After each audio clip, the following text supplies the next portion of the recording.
రాజ్‌నాథ్ సింగ్ వచ్చారు. తెలుగుదేశం పార్టీకి చుక్కలు చూపించారు. ఏదైతే విశాఖపట్నంలో జరిగిన సభలో ప్రత్యేకించి దేశవ్యాప్తంగా Bharatiya Janata party rise చేస్తున్నదేంటి? Muslim reservations.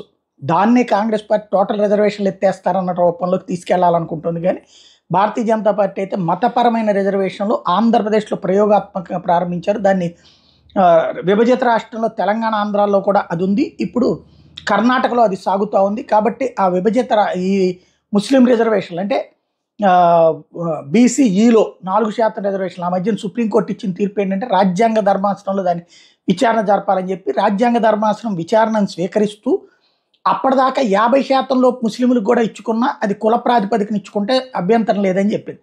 అందుకని 4% ముస్లిం రిజర్వేషన్స్ అని కొనసాగింది. అయితే దాని మీద 14 సంవత్సరాలైన సుప్రీంకోర్టు అయితే విచారణ పూర్తి చేయలేదు, అసలు ప్రారంభించలేదు.